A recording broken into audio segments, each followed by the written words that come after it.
வணக்கம் மாணவர்களே. வணக்கம் ஆசிரியை. வணக்கம் ஆசிரியை. வணக்கம். உட்காரு. நன்றி ஆசிரியை. இன்னைக்கு எல்லாரும் நலமா? நலம் ஆசிரியை. எல்லாரும் சாப்பிட்டாச்சா? சாப்பிட்டாச்சு. எல்லாரும் என்ன சாப்பிட்டீங்க? சோறு சாம்பார். சாப்பிட்டீங்களா? சரி, இன்னைக்கு இது யாரு? பூனை. என்ன சொல்றாங்க? ஹாய் சொல்லுங்க. சித்திர பிள்ளை ஹாய் சொல்லுங்க. இன்னைக்கு நாம என்ன படிக்க போறோம்னு யாருக்கு? பூனை. இல்ல, நம்ம என்ன படிக்க போறோம்? விலங்கு. சட்டம். சரி, இப்ப நம்ம இன்னைக்கு என்ன படிக்க போறோம்ன்றத ஒட்டி நம்ம ஒரு காணொளி பார்க்கலாமா? சரியா? ஏ.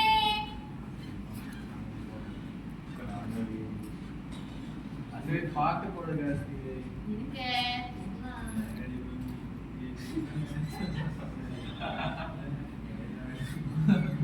கேக்குதா?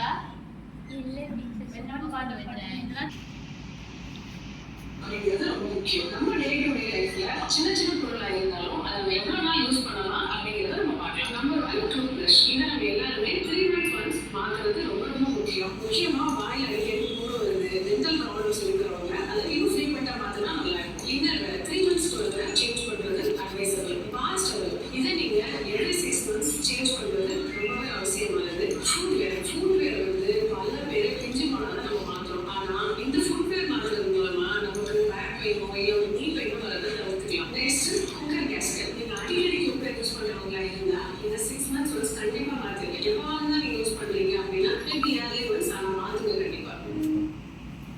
சரி, இப்ப எல்லாரும் பாத்தீங்கல்ல, இதுல என்னென்னத்தை வந்து நம்ம இதுல என்ன சொல்ல வராங்க?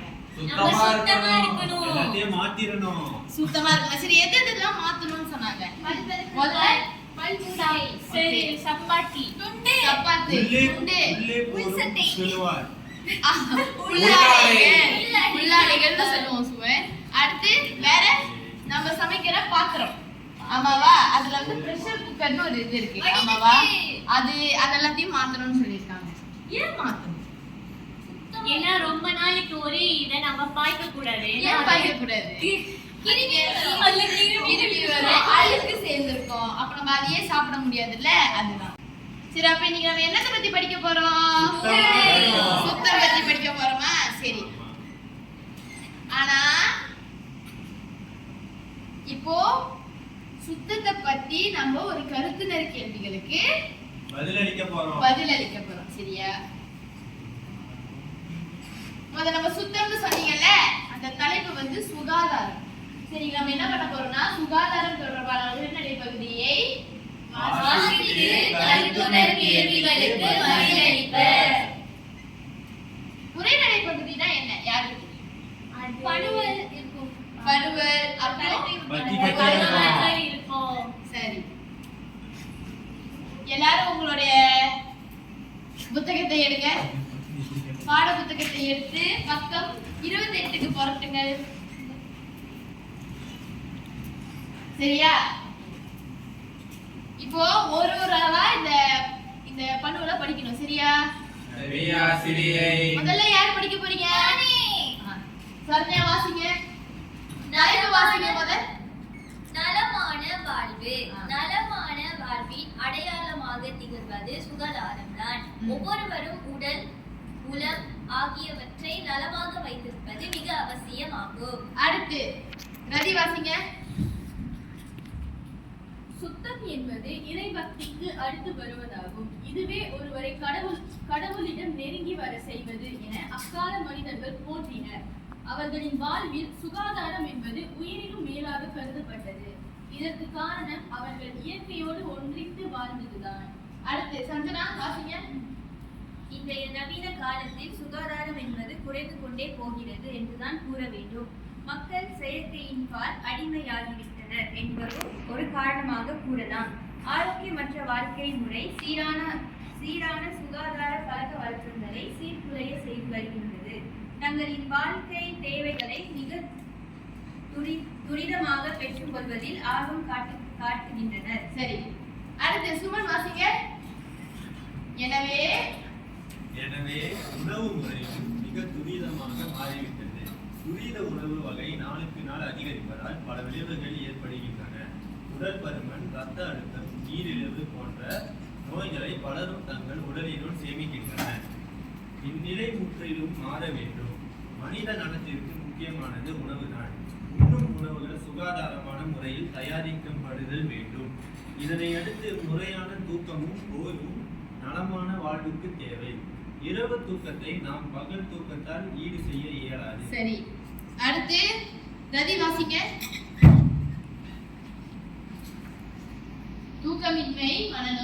தூக்கமின்மை, மனநோய், மன அழுத்தம், உடல் சோர்வு போன்றவற்றை ஏற்படுத்தும் என ஆய்வாளர்கள் கூறுகின்றனர்.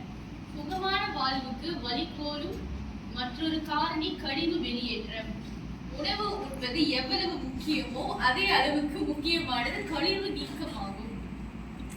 நல்ல உறக்கம், நண்பர்களிடம் பழகுதல், சுறுசுறுப்பு, நல்ல சிந்தனை அனைத்திற்கும் அடித்தளமே இதுதான். சுத்தமான நீரை பயன்படுத்துதல், சிறந்த உடற்பயிற்சி போன்றவையும் நம்மை நலமாக வாழ வழிவகுக்கும் நடவடிக்கைகளாகும். சரி, அடுத்து வருஷன் வாசிங்க. அதிகால சூரிய ஒளியில் கிடைக்கும் பலனை நாம் வேறு எங்கும் பெற முடியாது. காலை நேரத்தில் சூரிய ஒளிக்கதிர்கள் நம் உடலில் படுவதால் உயிர் சத்து டி கிடைக்கின்றது. தினமும் காலை வேளையில் சூரிய ஒளியை பெற சிறிது நேர நடைபயிற்சி, இலகுவான உடற்பயிற்சி செய்வதால் உடலில் மட்டுமன்றி மனதிலும் மாற்றம் காணலாம். இவ்வாறான வாழ்க்கை நெறிகளை கடைபிடித்து நலமான வாழ்வை இலக்காக அடைய அனைவரும் மும்முரம் காட்ட வேண்டும். நோயற்ற வாழ்வே குறைவற்ற செல்வம் என்பதை மனதில் நிறுத்தி செயல்பட வேண்டும். சரி, எல்லாரும் அழகா வாசிச்சீங்க. எல்லாரும் கை தட்டிக்கோங்க உங்களுக்கு. இப்போ இதுல என்ன சொல்ல வராங்கன்னு யாரால சொல்ல முடியும்? கை தூக்கி சொல்லுங்க, ஒரு ஆளா. சரி, நம்ம பத்தி வரிசையா போவோம். முதல் பத்தியில என்ன சொல்ல வராங்க? நல்ல வாழ்க்கைக்கு அடித்தளம் சுகாதாரம் அப்படின்னு சொல்றாங்க. நலமான வாழ்வுனா நம்ம ஆரோக்கியமான ஆரோக்கியமான வாழ்வு. ஆரோக்கியமான வாழ்வுக்கு அடித்தளமா இருப்பது சுகாதாரம், அதாவது சுத்தம் தான். சரியா? ஒவ்வொரு உடல் உள்ளம் ஆகியவற்றை நலமாக வைத்திருப்பது மிகவும் அவசியமாகும். நம்ம உடலை மட்டும் சுத்தமா வைத்திருக்காம உள்ளத்தையுமே சுத்தமா வைத்திருக்கணும். அதாவது இன்னொருத்தவங்களை பற்றி தூற்றி பேசக்கூடாது, அந்த மாதிரியான தீய எண்ணங்களை வைத்திருக்க கூடாது. சரியா? அடுத்த பத்தியில என்ன சொல்ல வராங்க? சுத்தம் என்பது இறைபக்திக்கு அடுத்து வருவதாகும். இதுவே ஒருவரை கடவுளிடம் நெருங்கி வர செய்வது என அக்கால மனிதர்கள் போற்றினர். ஆமாவா? அடுத்து அவர்களின் வாழ்வியல் சுகாதாரம் என்பது உயிரினும் மேலாக கருதப்படுகிறது. இதற்கு காரணம் அவர்கள் இயற்கையோடு ஒன்றிருந்து வாழ்ந்ததுதான். இப்ப என்ன சொல்றாங்க? சுத்தம்ன்றது ஒரு இது என்ன வார்த்தை? இது இறைபக்தி அடுத்து வருவதாகும். சரியா? இப்ப நம்ம கோயிலுக்கு போனா எல்லாம் வீட்டுல என்ன சொல்லுவாங்க? குளிச்சிட்டு கோயிலுக்கு போங்க.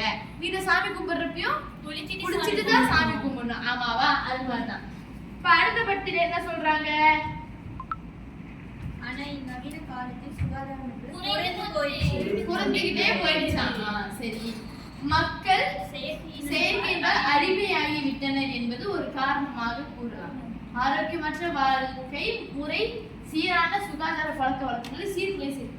இப்போ ஏன் சுகாதாரம் சுத்தம் குறைந்து கொண்டே போகுதுன்னு சொல்றாங்க? என்னவா இருக்கும்? சோம்பல். சரி, எந்த மாதிரி சுத்தம், எந்த வகையில சுத்தம் குறையுதுன்னு சொல்லலாம்? சும்மா சொல்லுங்க. நம் உடலை பாதுகாக்கிறது. எந்த மாதிரியா இருக்கும்? குளிக்காம. ஏன்னா சஞ்சனா சொன்ன மாதிரி சோம்பல் காரணமா இருக்கும். வேற உட்காருங்க. வேற வளர்ச்சி அடைந்தனால கை தொலைபேசி இல்ல ரொம்ப மும்முரமா இருக்காங்க. வேற எந்த மாதிரியான நடவடிக்கை? சுத்தமின்மை. நம்ம தூய்மையா வச்சுக்கணும். வேற இப்ப அந்த நவீன காலனால நமக்கே நம்ம வாழ்க்கையை பாக்குறதுக்கே டைம் இல்லாம போயிட்டு இருக்கு. நேரம் இல்லாம போகுது. இப்போ நம்ம நம்மளோட சொந்த அறையை சுத்தம் பண்றதுக்கு நமக்கு நேரம் இருக்காது. நம்மளுடைய துணிகளை துவைக்க நேரம் இருக்காது. அந்த மாதிரி. சரியா? அடுத்து தங்களின் வாழ்க்கை தேவைகளை மிக துரிதமாக பெற்றுக்கொள்ள ஆர்வம் காட்டுகின்றனர். எனவே உணவு முறையும் மிக துரிதமாக மாறிவிட்டது. துரித உணவு வகை நாளுக்கு நாள் அதிகரிப்பதால் பல விளைவுகள் ஏற்படுகின்றன. துரித உணவு என்றால் என்ன? ஆங்கிலத்துல ஃபாஸ்ட் ஃபுட்னு சொல்லுவாங்க. சரி, ஆளுக்கு ஒரு வகை சொல்லுங்க. முதல்ல பீஸா, பர்கர், KFC. வேற மெக்டொனால்ட்ஸ், வேற சர்ப்ரைஸ் வேற பனிக்கூழ், nuggets, பனிக்கூழ் நொறுக்கு தீனி, சொல்லுங்க அர்ஷன். மஞ்சள், குளிர்பானங்கள். குளிர்பானங்கள். இப்போ நம்ம வந்து இந்த அணிச்சல், இந்த நீங்க சாப்பிடுற பதப்படுத்தப்பட்ட உணவுகள் இது எல்லாமே துரித உணவு. ஆமாவா? இப்போ வந்து எல்லாருக்கும் அம்மா சமைக்கிற சாப்பாடு பிடிக்குமா இல்ல கேஎஃப்சிக்கு போறது பிடிக்குமா? நிஜமா அம்மா சாப்பாடா? எல்லாருக்கும் கேஎஃப்சி போக பிடிக்கும் தானே? இப்ப டீச்சர் சமைச்சு தரவா இல்ல கேஎஃப்சி கூட்டு போவா? இப்ப நம்ம அந்த மாதிரி சாப்பிடுறதும் ஒரு வகையில சுத்தமின்மை தான். ஏன்னா அந்த மாதிரி சாப்பிடுறதுனால என்ன ஏற்படும்? ரத்த அழுத்தம், போன்ற நோய்கள் பலரும் தங்கள் உடலில் சேமிக்கின்றன. இப்போ உடல் பருமனானா நமக்கு வந்து நீரிழிவு நோய் வரும். அதனால என்ன ஆகும்? கால் வெட்டிடுவாங்க. அப்படியே உடனே வெட்ட மாட்டாங்க. நாளுக்கு நாள் வந்து நம்மளுடைய உடற்பாகங்கள் எல்லாம் சேதமடையும். அடுத்து இந்நிலை முற்றிலும் மாற வேண்டும். மனித நலத்திற்கு முக்கியமானது உணவுதான். உண்ணும் உணவுகள் சுகாதாரமான முறையில் தயாரிக்கப்படுதல் வேண்டும். இதனை அடுத்து முறையான தூக்கமும் ஓய்வு நலமான வாழ்வுக்கு தேவை. முறையான தூக்கமும் ஓய்வும்னா என்ன அர்த்தம்? என்ன பண்ணக்கூடாது அந்த மாதிரி கிடையாது. நைட்டு இரவு முழுக்க எல்லாரும் என்ன பண்ணுவீங்க? படம் பாப்பீங்க, தொலைபேசி பாப்பீங்க. இந்த மாதிரிலாம் பண்றப்போ 10 மணிக்கு தூங்க வேண்டிய நீங்க எத்தனை மணிக்கு தூங்குவீங்க? ஆனா எழுந்திருக்கிற நேரம் ஒரே நேரம். இப்போ நீங்க டெய்லி பள்ளிக்கூடத்துக்கு போகணும்னா காலையில 6 மணிக்கு எழுந்திருக்கணும்ல. நீங்க 2 மணிக்கு படுத்து 6 மணிக்கு எஞ்சா எத்தனை மணி நேரம் தூக்கம் இருக்கு? 4 மணி நேரம். அது போதுமா? தூங்கணும்னா கிளாஸ் பள்ளிக்கூடத்துக்கு வந்தோன்னா என்ன ஆகும்? எல்லாருக்கும் ஆமாவா? அடுத்து இரவு தூக்கத்தை நம் பகல் தூக்கத்தால் ஈடு செய்ய இயலாது. தூக்கமின்மை, மனநோய், மன அழுத்தம், உடல் சோர்வு போன்றவற்றை ஏற்படுத்தும் என ஆய்வாளர்கள் கூறுகின்றனர். சுகமான வாழ்வுக்கு வழிகோலும் மற்றொரு காரணி கழிவு வெளியேற்றம். கழிவு வெளியேற்றம் அப்படின்னா இப்போ நம்ம தினமும் காலையில எழுந்தோடனே நம்ம காலை கடன் எல்லாம் முடிக்கணும் இல்லையா? அப்போ அந்த மாதிரி முடிக்கலன்னா என்ன ஆகும்? நமக்கு வயிறு வலிக்கும். ஆமாவா? அந்த மாதிரிதான் இப்போ உணவு உண்பது எவ்வளவு முக்கியமோ அதே அளவுக்கு முக்கியமானது கழிவு நீக்கமாகும். நல்ல உறக்கம், நண்பர்களிடம் பழகுதல், சுறுசுறுப்பு, நல்ல சிந்தனை அனைத்திற்கும் அடித்தளமே இதுதான். ஆமாவா? வயிறு வலிச்சுச்சுன்னா உங்களால விளையாட முடியுமா? முடியாது. வகுப்புல பாடத்தை படிக்க முடியுமா? முடியாது. ஆமாவா? அதே மாதிரிதான் சுத்தமான நீரை பயன்படுத்துதல், சிறந்த உடற்பயிற்சி போன்றவையும் நம்மை நலமாக வாழ வைக்கும் நடவடிக்கைகளாகும். எல்லாரும் உடற்பயிற்சி செய்றீங்களா தினமும்? எல்லாரும் ஒரு வாரத்துல எத்தனை வாட்டி உடற்பயிற்சி செய்றீங்க? தினமும் செய்றீங்களா? வாழ்த்துக்கள். எல்லாரும் கைத்தட்டல் கொடுங்க. நம்ம வாரத்துல குறைந்தபட்சம் ஒரு 3 வாட்டியாவது நம்ம உடற்பயிற்சி செய்யணும். சரியா? என்ன சொல்ல வராங்க? அதிகாலை சூரிய ஒளியில் கிடைக்கும் பலனை நாம் வேறு எங்கும் பெற முடியாது. காலை நேரத்தில் சூரிய ஒளி கதிர்கள் நம் உடலில் படுவதால் நமக்கு என்ன கிடைக்கும்? கிடைக்கும். தினமும் காலை வேளையில் சூரிய ஒளியை பெற சிறிது நேர நடைபயிற்சி செய்வதால் உடலில் மட்டுமின்றி மனதிலும் மாற்றம் காணலாம். இவ்வாறான வாழ்க்கை நெறிகளை கடைபிடித்து நலமான வாழ்வை இலக்காக அடைய அனைவரும் மும்முரம் காட்ட வேண்டும். எல்லாரும் வாசிங்க. நோயற்ற வாழ்வே குறைவற்ற செல்வம் என்பதை மனதில் நிறுத்தி செயல்பட வேண்டும். புரிந்ததா எல்லாருக்கும்? இப்ப எல்லாருக்கும் புரிந்ததுனால நம்ம எல்லாரும் ஒரு விளையாட்டு விளையாட போறோம். யாருக்கு தெரியுது என்ன விளையாட்டுன்னு? எல்லாரும் இருக்கீங்களா? எல்லாரும் சரி, இன்னைக்கு நம்ம அதே விளையாட்டு தான் விளையாட போறோம். சரியா? இப்ப என்ன பண்ணுவீங்கன்னா நான் சில ஊனோ காட்டுகள் வைத்திருக்கிறேன். சரியா? ஊனோ அட்டைகள் வைத்திருக்கிறேன். இப்போ இதுல ஒவ்வொருத்தரும் வந்து ஒரு ஒரு அட்டை எடுக்கணும். சரியா? இருங்க நான் சொல்றேன். இப்போ இதுல அட்டையில வந்துட்டு சில அட்டைகள்ல கேள்விகள் இருக்கு. சரியா? ஆனா 2 அட்டை என்ன இருக்கும்? கேள்வி இருக்காது. 2 அட்டை ஸ்கிப் அப்படின்னு சொல்ற ஒரு அட்டை 2 அட்டைகள் இருக்கு. அப்ப அந்த அட்டை வந்துச்சு அப்படின்னா நீங்க என்ன பண்ணலாம்னா நீங்க அந்த இதுல கேள்விகளுக்கு எதுக்கும் பதில் சொல்ல தேவையில்லை. சரியா? அந்த சுற்றுக்கு மட்டும். இதே உங்களுக்கு வந்துட்டு சக்தி அட்டைன்னு ஒரு அட்டை இருக்கு. அந்த அட்டை வந்துச்சுன்னா என்னன்னு சொல்லுவீங்க? பவர் கார்டுன்னு சொல்லுவீங்க. அந்த அட்டை வந்தா இப்போ உதாரணம் பர்வீனாக்கு வந்துட்டு அந்த அட்டை கிடைக்குதுன்னா அவங்க யாராவது ஒரு ஆளை கூப்பிட்டு அவங்கள ஒரு கேள்விக்கு பதில் சொல்ல வைக்கலாம். சரியா? புரிந்ததா? சரி. இப்போ முதல்ல யாரு வரீங்க? நானே. வாங்க. பர்வீனா அப்படியே எழுந்து முன்னுக்கு வாங்க. முன்னுக்கு வாங்க. வந்து ஒரு அட்டையை எடுத்துட்டு உங்களுக்கு என்ன கிடைச்சிருக்குன்னு சொல்லணும். ஓகே. பர்வீனா கிடைச்சது சக்தி அட்டை. சரியா? இப்போ பர்வீனா யாராவது ஒரு ஆளை கூப்பிட்டு அவங்கள ஒரு அட்டை எடுக்க சொல்லலாம். அவங்க மேல பாக்குறாங்க அவங்க. சரண்யா எப்படி வாங்க? பர்வீனா போய் உட்காருங்க. சரண்யா ஒரு அட்டை எடுங்க. ஓகே. சரண்யாக்கு என்ன கிடைச்சிருக்கு? கேள்வி கிடைச்சிருக்கா? கேள்வியை வாசிங்க. காலை நேரத்தில் சூரிய ஒளி கதிர்கள் மூலம் நாம் பெறும் உயிர்ச்சக்தி என்ன? மத்தவங்க விடை சொல்லக்கூடாது. சரண்யா தான் சொல்லணும். சரியா? என்ன என்ன என்ன விடை? உயிர்ச்சக்தி டி. சரியா? அவங்க சொன்னது சரியா? ஓகே. கைத்தட்ட சமயம். அடுத்து சரண்யா முடிஞ்சு ரதி வாங்க. சீக்கிரம் எடுங்க.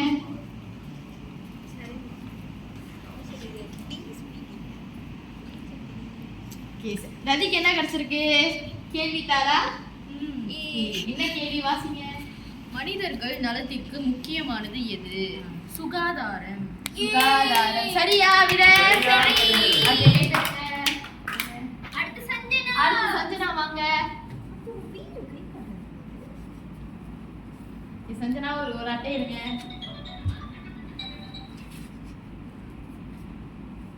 சஞ்சனாக்கு என்ன கிடைச்சிருக்கு? கேள்வி. ஓகே. என்ன கிடைச்சிருக்கு கேள்வி? உடல் பயிற்சி செய்வதால் ஏற்படும் நன்மைகளை கூறுக. என்ன நன்மைகள்? உடல் ஆரோக்கியமாக இருக்கும். மனம் அழுத்தங்கள்லாம் குறையும். உடல் பருமனை தவிர்க்கலாம். இது நிறைய போதும். சரி. வேற இருக்கா இன்னும்? இல்ல அப்படி. ஓகே. எல்லாரும் கை சரியான பதிலா? எல்லாரும் கை தட்டுங்க. நன்றி.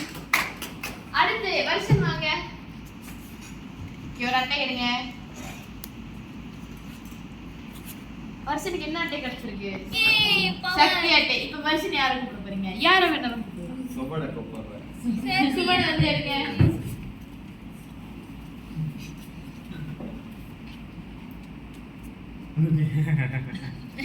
இப்போ சுபனுக்கு இது பதில் அளிக்க கிடைச்சதுனால வேணாம். பதில் அளிக்க தேவையில்லை. ஓகே. சுபன் போய் உட்காரலாம். அடுத்து சரண்யா வாங்க.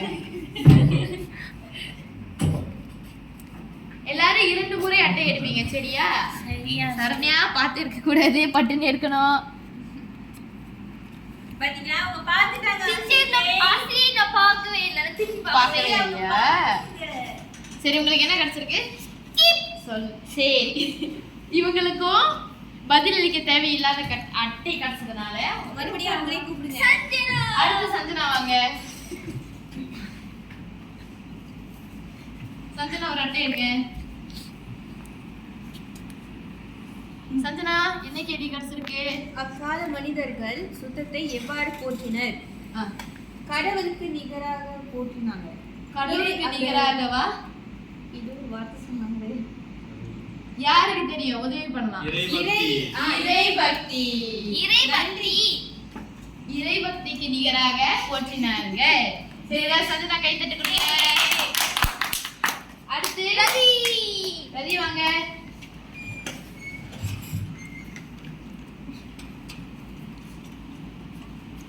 ரதி பார்த்திருக்க கூட சரி எடுங்க போதும் எடுங்க நேரம் தாழ்த்தக்கூடாது. நலமான வாழ்க்கையின் அடையாளம் எது? நலமான வாழ்க்கையின் அடையாளம் எது? ஆரோக்கியமாக வாழ்வது, நோயின்றி வாழ்வது, சுகாதாரமாக வாழ்வது. வேறு உடல் நலம், உடல் உலத்தை பாதுகாப்பது. சரியான பதில். எல்லாரும் கை தட்டுங்க. அடுத்து சானியா. சுமன் வாங்க.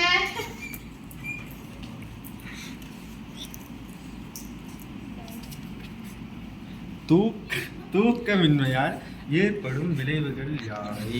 தூக்கமின்மையால் ஏற்படும் விளைவுகள் யாவை? சொல்லுங்க. வகுப்பில் கவனம் செலுத்த இயலாது, வேற தலைவலி வரும், வேற மன Stress மன தமிழ் என்ன? மன அழுத்தம் ஏற்படும். மன அழுத்தம் ஏற்படும். சரி எல்லாரும் சுமன் கை தட்டுங்க. அடுத்த வருஷம் வாங்க. வருஷம் அடுத்து நலமான வாழ்வுக்கு பொருத்தமான வேறு நடவடிக்கைகள் சொல்லுங்க. நலமான வாழ்வுக்கு வேற பொருத்தமான நடவடிக்கைகள் என்ன? உடற்பயிற்சி ஏற்கனவே கொடுத்தாச்சு. அப்ப வேற ஏதாவது சொல்லுங்க. போதுமான தூக்கம் வேண்டும். அதுவும் சொல்லிட்டாங்க. உணவு, வேற? உணவு, பழங்கள் சாப்பிடணும். உணவு முறைகளை சரியாக தேர்ந்தெடுக்க. பரவாயில்ல. நீங்க அவங்களோட விட எடுத்து சொல்லலாம். அவங்க தான் உதவி பண்றாங்கல்ல. பழங்கள் சாப்பிடணும், காய்கறிகள் சாப்பிடணும். காய்கறிகள், பழம் காய்கறிகளை சாப்பிட வேண்டும். வேறு பொழுதுபோக்குக்கு விளையாட்டுகள் விளையாடணும். வேறு சொல்லுங்க வருஷம். பிடித்தமான விளையாட்டுகளை விளையாடலாம். பிடித்தமான விளையாட்டுகள். அது மாதிரி விளையாடுறதுனால என்ன நடக்கும்? வியர்வைகள் வெளியே- மன மகிழ்ச்சியாக இருக்கும். உடல்ல உள்ள கழிவுகள் வெளியே- இருக்கும். எல்லாரும் வருஷம் கை தட்டுங்க. சுறுசுறுப்பாக வேலை செய்யும். அடுத்து பெரியனா வாங்க.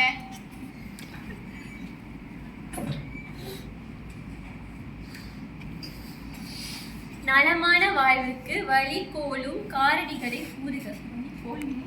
வழிகாட்டு நலமான வாழ்வுக்கு வழிகாட்டும் காரணிகள்.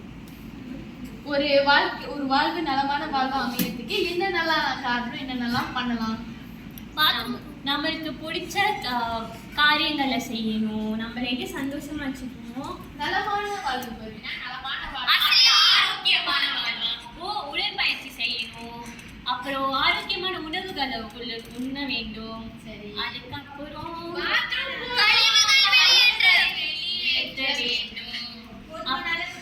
போதுமான அளவு உறங்க வேண்டும். சரி எல்லாரும் பெரியனா கை தட்டுங்க.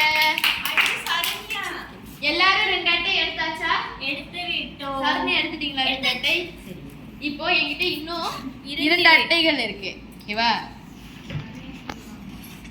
இப்போ யாரு பதில் சொல்றீங்களோ அவங்களுக்கு பரிசு இருக்கு. சரியா? நான் வரேன். இதுதான் பதில் சொல்லணும். கழிவு நீக்கத்தின் குறைபாடு எவ்வாறு உடல் சுகாதாரத்தை பாதிக்கின்றது? பரிவினா தான் முதல்ல வந்தாங்க. சொல்லுங்க. வயிறு பிரச்சனை வரும். என்ன பிரச்சனை வரும்? வயிற்று வலி வரும். வயிற்று வலி வரும். வேற என்ன வரும்? எல்லாரும் சொல்லலாம். நம்மளால கவனமா நம்மளோட வேலை செய்ய முடியாது. வகுப்புல பாடம் நடத்தின கவனமா கேட்க முடியாது. நம்மளால நம்ம அன்றாட வேலைகளை நல்லபடியா தொடர முடியாது. சரி. எனக்கு பரிசு. நாங்க நல்ல பரிசு. நன்றி ஆசிரியர். அடுத்து இன்னொரு கேள்வி. அக்கால மனிதர்கள் சுத்தத்தை எவ்வாறு கடைபிடித்தனர்? இது அந்த உரைநடை பகுதியில இல்ல, எப்படி போற்றினார்கள் தான் சொன்னாங்க. ஆமாவா? இப்ப அக்காலத்துல மனிதர்கள் எப்படி சுத்தத்தை வந்து கடைபிடித்திருப்பார்கள்? சொல்லுங்க. அவங்களாம் அன்னைக்கு குளிப்பாங்க. அவங்களாம் அன்றாடம் குளிப்பாங்க ஆசிரியை. வேறு? வேப்பல குச்சியில பல்லு வளர்க்காங்க ஆசிரியை. வேறு ஆற்று ஓரத்துல குளிப்பாங்க ஆசிரியை. வேறு ஆசிரியர் தான் சொல்றேன், இயற்கையோட இணைந்து அவங்கள வந்துட்டு பாதுகாத்துக்கிட்டாங்க. எப்படி எல்லாம் பாதுகாத்து? இயற்கையோட இணைந்து மனம் கழிச்சாங்க ஆசிரியை. வேற ஏதாவது சொல்லுங்க. சஞ்சனா ஆற்று தண்ணியில குளிப்பாங்க. வெட்ட வெளி ஆரோக்கியமான சாப்பாடு சாப்பிடுவாங்க. ஆரோக்கியமான சாப்பாடு சாப்பிடுவாங்க. அவங்க எல்லாம் துரித உணவு சாப்பிட்டாங்களா? ஆமாவா? அப்பெல்லாம் சுறுசுறுப்பா செயல்பட்டாங்க. சுறுசுறுப்பா செயல்பட்டாங்க. ஆமா. அவங்க பேசிலாம் பாய்க்க மாட்டாங்க. ஏன்னா அப்பெல்லாம் திருப்பேசியே இல்ல காலத்துல. ஆமாவா? சரி.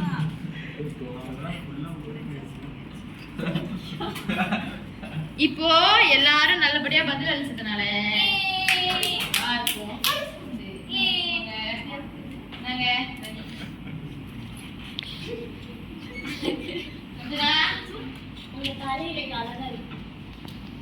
வேற யாரும் கிடைக்கலன்னா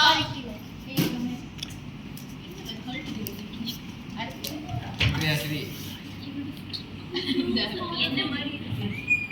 அஸ்ரீ எடுத்து இங்க விட்டு சொல்லுங்க அஸ்ரீ. எல்லாம் கையில ஓட்டுங்க.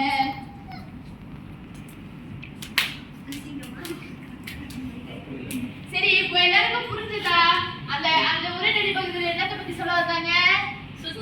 சுகாதாரத்தை பத்தி சொன்னாங்க. சரியா? இப்போ நீங்க உங்க பாட புத்தகத்துல பாத்தீங்கன்னா 29வது பக்கத்துல கீழே அருஞ்சொற்கள்னு ஒரு 6 சொற்கள் கொடுத்திருக்காங்களா? எல்லா சொற்களும் இருக்கா? இப்போ இதுதான் உங்களுடைய வீட்டு பாடம். இந்த இப்போ யாருக்கு இதுக்கெல்லாம் பதில் தெரியும்? திகழ்வது என்றால் என்ன? விளங்குவது.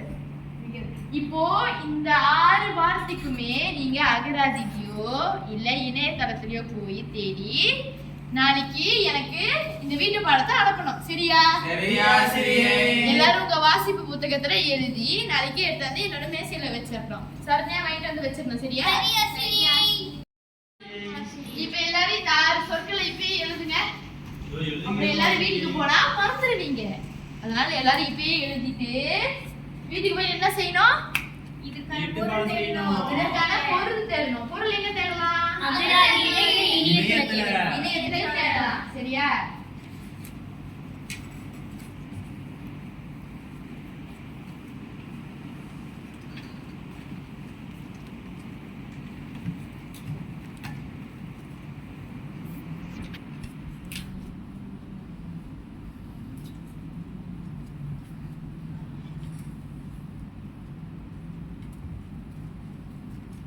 எல்லாரும் எழுதிட்டீங்களா?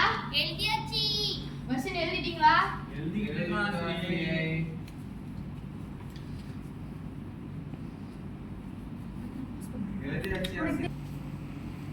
சரி, இன்னைக்கான பாடம் அவ்வளவுதான். இன்னைக்கு எல்லாருக்கும் புரிஞ்சுதா?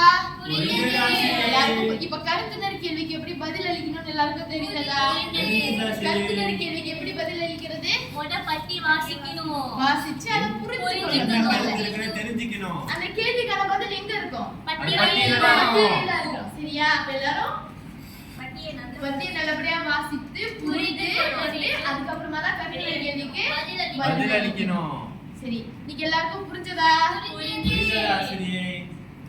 உங்க மேஜையில நான் எல்லாருக்கும் சமிஞ்சை விளக்கோட அட்டை கொடுத்திருக்கேன். இருக்கா?